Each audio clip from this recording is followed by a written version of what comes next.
Welcome to the next level of your greatness by Andreas Dudas, the Legacy Maker podcast. In these episodes, Andreas shares some powerful stories of great people who are positively shaping the world of tomorrow with their purpose-driven legacy. It's Andreas's goal to extend his personal tools and even mistakes to the greater community of those who wish to transform their life while gaining extraordinary success, not only on a personal journey, but with others, and interviews with those who've created a legacy of impact from all over the world on 5 continents. And now here's your host, Andreas Dudas.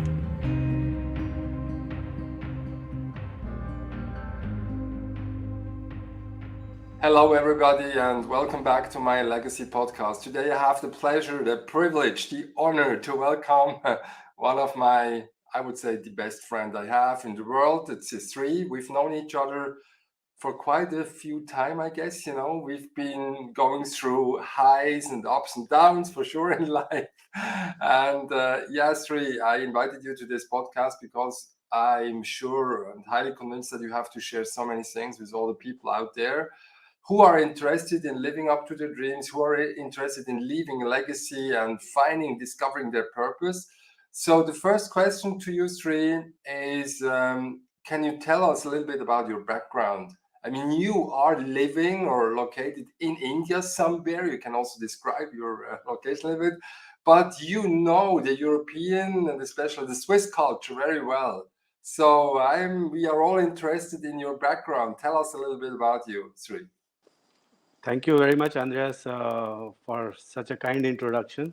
Highly appreciate it, and I also reciprocate my feelings for you. You are the best friend for me, and we've done very interesting journeys together. So, and thanks for inviting me to this podcast. Highly appreciate it. So, about my background, I am a civil engineer by profession, and I did my postgrad from Swiss Federal Institute of Technology in Switzerland with the specialization in hydropower design and planning and management of hydropower plants. And after that, I've been working for various companies, including a Swiss company where I and Andreas were together. In fact, Andreas was my boss at that point in time.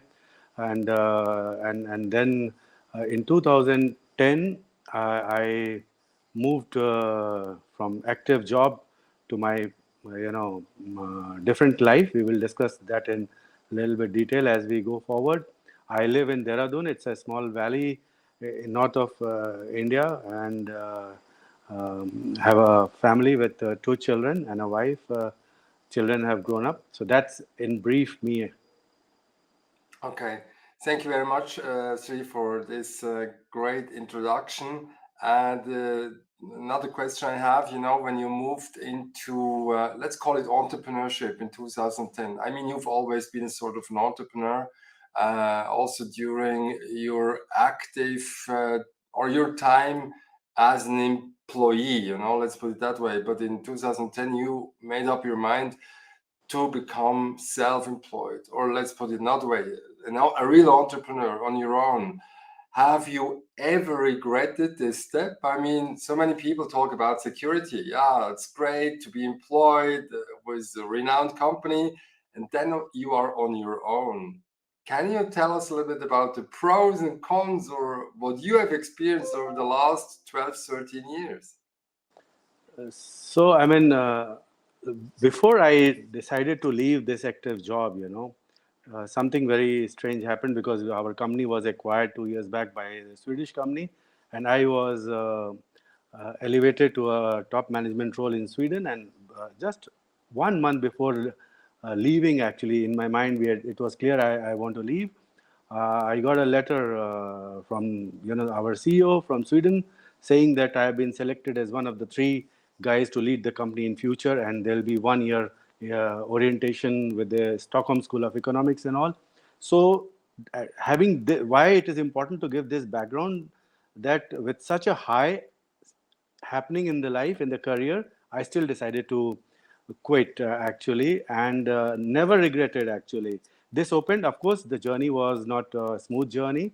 There were ups and downs, but I was confident about one thing, that we never lose is our skill set. and that is what always kept me motivated. And I started together with Andreas. In fact, we started our first venture, and never looked back. It's been a very exciting journey, and during this journey, I had the honor and privilege of working with some very interesting clients in Switzerland, in India, and variety of works, which even I did not realize that I had the potential to deliver, but others had the confidence in me, and that is what is also very important, to have people around us who really believe in us, and that's a very big factor in the entrepreneurial journey. So as an entrepreneur, I did various things, some crazy things, some interesting things, but never regretted, and I always enjoyed every moment of it. Okay, very good. Can you tell us a little bit about your true passion? I mean, you've experienced so many things without telling everybody what you've been doing, but what is your true passion, Sri? What has you been driving? What have you been driving all the years, in order to keep your mood up, in order to keep your energy level up? Can you describe that a little bit? And how did you find this passion? Was it always clear? Has it been clear since your childhood, or? That's a very interesting question, because it's this is the quest for all of us to find our true passion. And interestingly enough, for me, that happened around 3 years back, accidentally actually. And I will come to that. But before that, 2010, when I left, I started. We all figured out that we will do this and that, but things did not happen the way we had figured out. But something other happened, and that was, I think, far more interesting. So and I kept engaging. But one thing was very clear to me, that I will not go back to employment, 100% employment, come whatever. So that was one of the key things that I had decided, that with all the responsibilities and expenses and everything, that was very, very clear to me. So given that constraint, also I had decided in my mind that I will not devote more than 30% of my time to anything, which means I needed free time, which I really enjoyed, because I love nature. I live in the middle of forest actually, in a small farmhouse, and enjoy very much living around, pure nature, which I'm fortunate to be doing that, living in India, which is not all that easy. And also, I restricted myself with my interactions with the people. This is also very important. We should interact more with the people with a lot of positivity. It's not easy to get such thing, but this happened. We discover, if we if we live close to the nature, and we try to detach ourselves from the frenzy of the life, then we are able to derive some inner peace, which gives us direction. So coming back to passions, I was doing various things, some interesting things, some not so interesting things. But in around three years back, I was nominated as the president of the Indus Entrepreneurs, which is called TIE. This is world's one of the very prestigious platform, started in Silicon Valley by Indian billionaires to promote entrepreneurship. And so I was made the president of my province here. And then this was something very new for me actually. But I was excited. I said, okay, startup journey. Never thought about it, always heard about it. So much of buzz, unicorns happening and all. So I got into it, and I was reluctant. I said, do you guys really think that I'm the right guy? They said, oh, we want you only because, we feel that you can make a difference. So then I started this journey, and through a friend of mine, I also got into then Indian Angel Network. This is one of the largest angel investment platform, with almost 500 investors, and there we invest in curated startups at the national level in India. So there I started listening to a lot of startups pitching and making my judgment, learning actually how people ask questions, and what goes in the mind of the founders and what goes in the mind of investors. So for the first 1.5 years, it was pure learning. I was a very curious learner, and I realized this is my passion, because it kept me excited. And it kept me so much excited that, as we speak now, in last 3 years, I have investments in almost 40 startups, at the national level.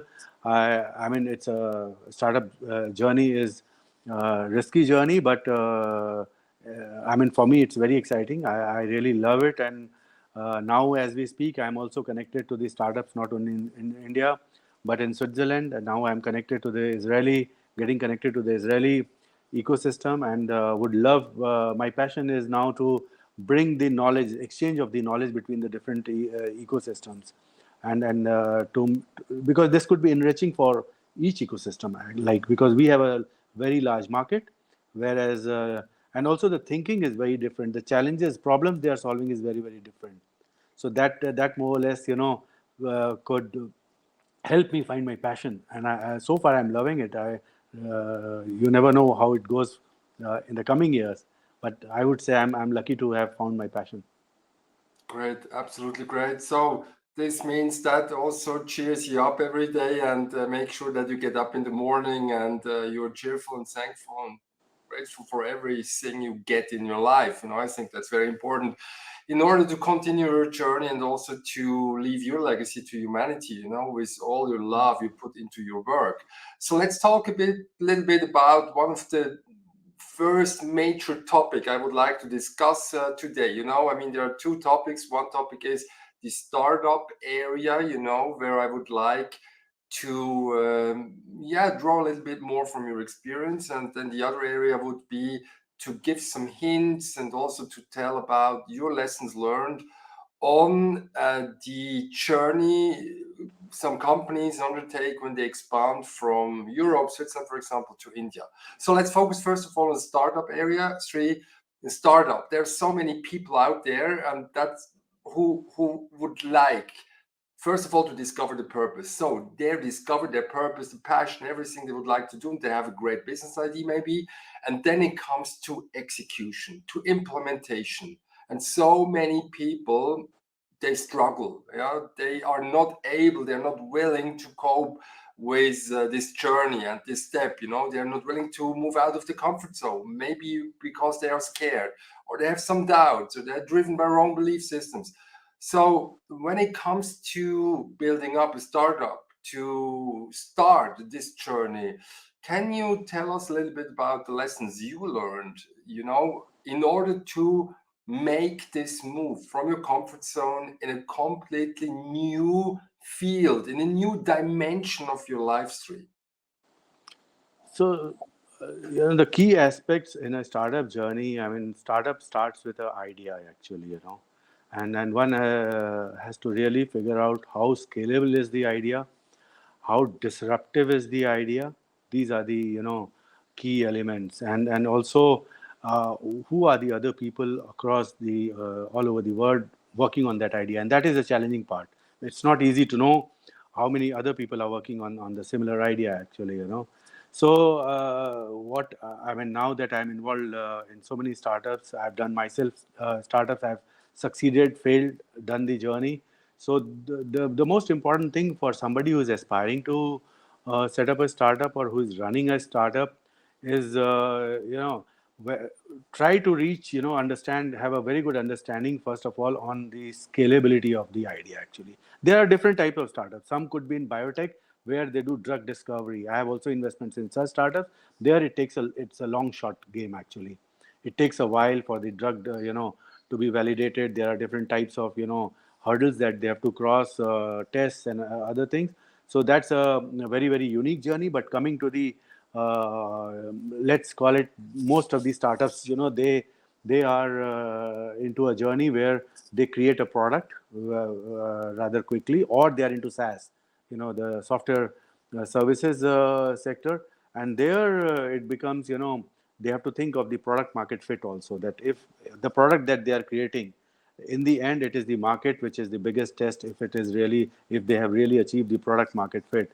And most of these startups, they fail before this product market fit stage. So that is a word of caution actually for the people who are into the startup or in the startup journey, to be very mindful of the scalability aspect in terms of building a team with people with complementary skills.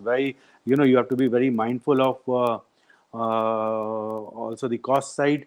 Nowadays, we are for last 1.5 years, we are into the funding winters. So earlier it was easy to raise fund and all those things. So this is also one of the challenges. So that has made it even all the more complex actually. So these are the key learnings from the founder's mindset, the startup founder's mindset. I can also discuss more about the mindset of the investor, what all they look for in a startup, so that it completes the picture. Very good. Let's move right away to last remark you made, the investors. That's always gives a lot of people headache, How the hell Yeah. can I raise funds, in order to make sure that I get some investments in? When you are launching your pitch to investors, so what would be your advice? I mean, many people are not experienced in this field, and if they want to get some experts on board, it costs them also already a lot of money. So what have you learned in terms of, let's put it that way, fundraising?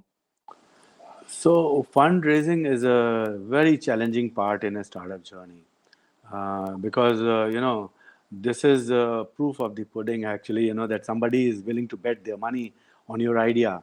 So also, so one has to be very mindful of whom to raise fund from. So rather than the valuation, it is the quality of the investor should that matters more also. I would suggest for most of the startups to have mentors or people, very experienced people associated with them from the beginning, because that will save them a lot of in terms of monetary things, or also in terms of organizing the startup, because in fact, majority of the startups are started by very young people. They have great ideas, they have a lot of passion, they have a lot of commitment, but what they are missing is how to set up a company and scale up a company, how to manage people and all the compliances and other things. So coming back to the funding part, actually, so investors, they typically look for, earlier they were very much focused on scalability and not on like profits will happen, and that led to quite a few of these startups, struggling after having raised hundreds of millions of dollars, because they could never become profitable, and even if they become profitable, they could not really create the value at which they raised the money. So valuation was, they raised money at very high valuations, they were growing very fast, but when it came to giving the returns or bringing the company to profitability, they started to struggle. So in the current context, most of the investors, they look for visibility of profit actually in a startup. How mindful are the founders to the profitability aspects of the startup? Of course, it is not easy for at an early stage, but and also for the product market fit, they look at this. They also see, some of the startups, they try to do too many things, and that is a recipe for a failure. So they look for founders who are really 100% committed to only one thing, not trying to do too many things. So that is also something which a special no go for investors actually. Besides that, it is the confidence in the founders and their ability to transform the idea into reality is what matters for a investor. So then it's very important also for a startup journey for the founders to have to maintain very good relations in the ecosystem with various participants of the startup ecosystem, because these are the people who really help you raise funds. So broadly, these are the initial thoughts. I can expand based on subsequent questions here. Okay, perfect. So let's assume we are in a very lucky position and we can get a few qualified investors on board, maybe, but we need only one or two. How do I select the right type of investor? That's also an issue, maybe, or I think, yeah, it is an issue, because there must be a match between my values and the values of the investors. Is there also, I mean, I see so many people, they're really struggling and they are happy when they get one or two investors at least on board. And then they say, okay, I will sacrifice everything I can just for the sake of getting some funds on board. But what would you advise when it comes to the situation that you can select among various investors? How do I select the right ones? That's a very good question. I mean, and this is a very crucial thing, selecting the right investor. I give you a few examples. For example, somebody who is into green tech, they should ideally look for an investor who is into green tech.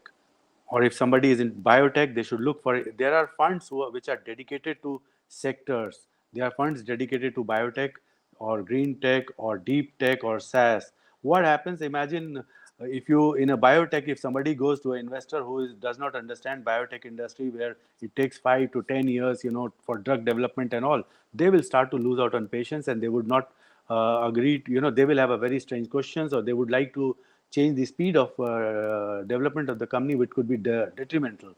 Likewise, in a green tech, for example, the other big advantage of having an investor from the same sector with their focus in the same sector is that they bring in a lot of added value, because they know so many other companies whom they have funded.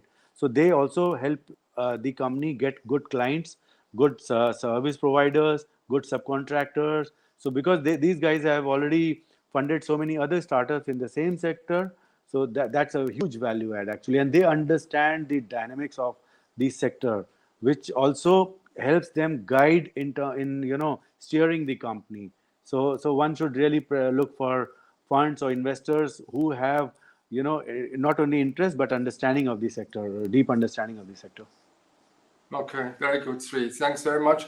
I would say we leave this because we always have a certain time budget here available, so that people do not have to spend too much time, although it's interesting and we could continue our discussion for hours.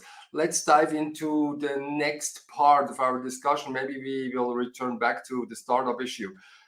You have taken quite a lot of companies from Switzerland, from Europe to India.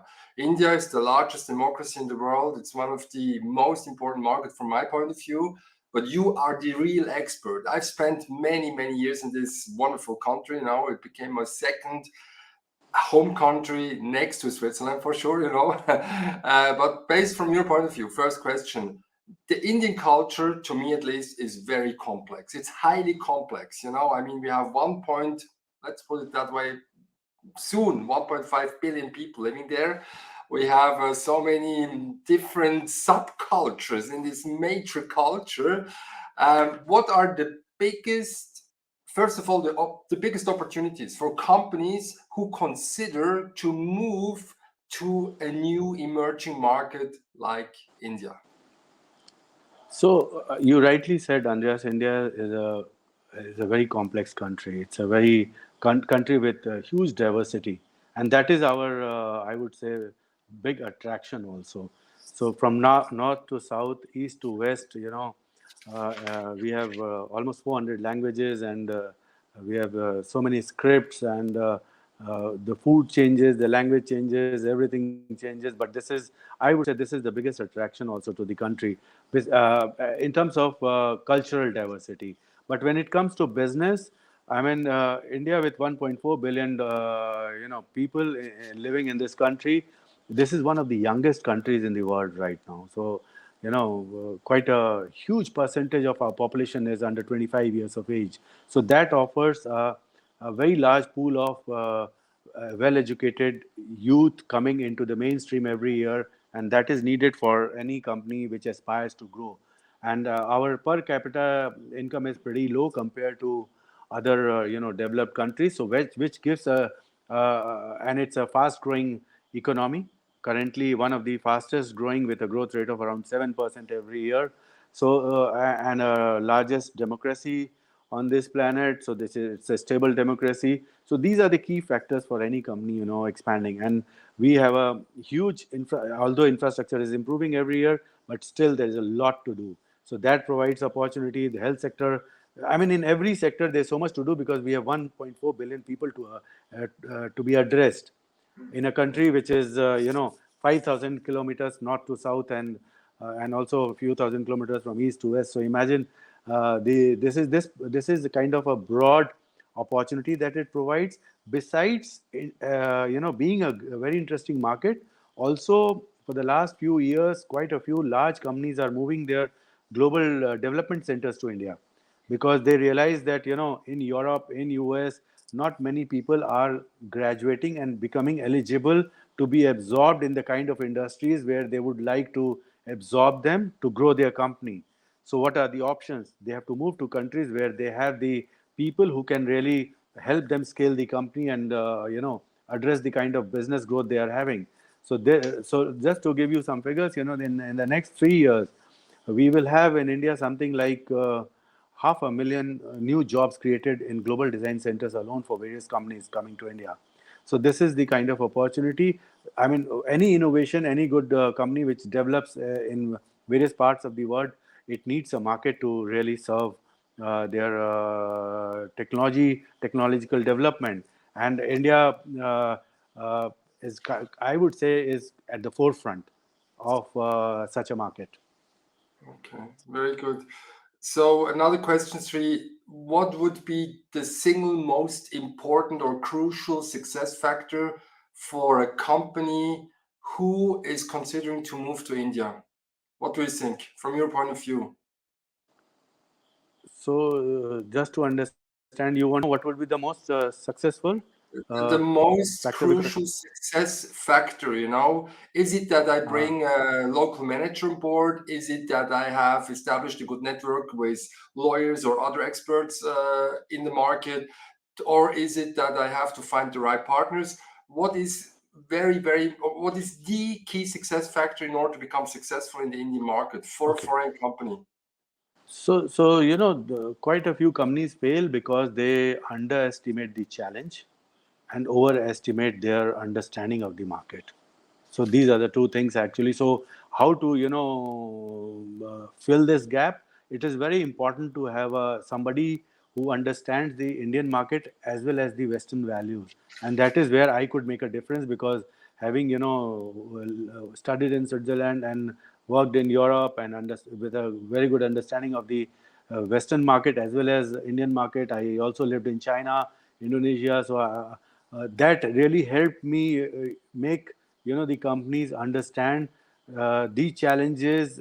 Also, at the same time, I could help them in terms of how to solve, how to overcome those challenges. So it's very important to be realistic, when entering such a huge market and complex market, because it's very easy to get totally lost. There are various companies working. There are various successful companies and there are equally a large number of failures that happen. So it's is this gap of understanding, deep understanding of the market, that's very important. And one should start small actually, learn and then scale up. That's very important. The other mistake people do is they come up with a very, one should not come with a huge plan unfolding right from the beginning.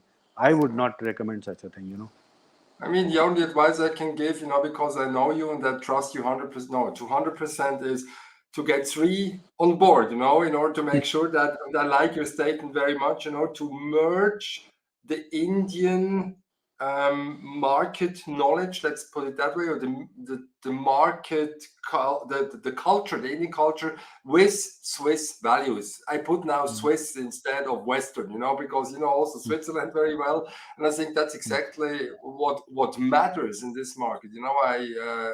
I'm reflecting back to 2005, I guess, or 2004, when we got to know each other. How important it is to get somebody like you on board who knows the culture very well, but who also understands our values, because you have always these clashes between different value systems. The Indian value system, the Indian culture, the Swiss culture, and so on. And we think, okay, we have the top quality, but when you are then arriving in India, you see how far developed this country is, and you have also to build this bridge in your mindset. And I think that's important to have somebody like you who knows all these details very exactly, and who has also gained the trust with local clients.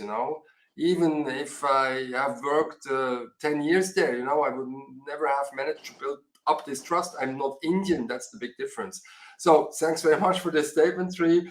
Let's dive a little bit deeper, or let's move away from this part. We could discuss so many things, but I would also reflect a little bit on the Indian culture for people who do not know yet the richness of the culture. So if, for example, somebody asks you, hey, Sri, India, that's great. This is a spiritual country, and can you recommend a place where I can really relax and where I can keep soul, body, spirit in balance, where I can find this peace in mind. What would you recommend? Where should we stay? Where should we go in India? It's such a huge country. Tell me. Okay, so India is, has been traditionally a highly spiritual country. Our, the is, and also it's a global capital of yoga. So Rishikesh is one such place where, Ganges, by the bank of Ganges, there's a ancient city of Rishikesh with a lot of temples and a center of yoga and all.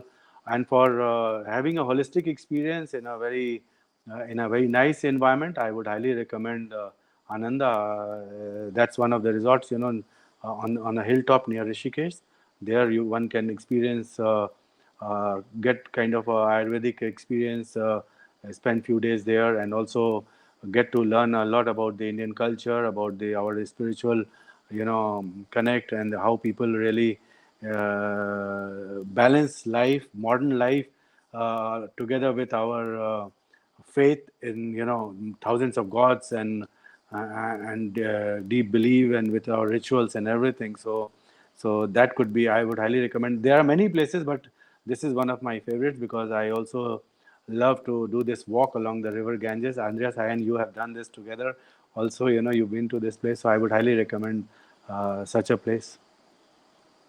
Okay, very good, great.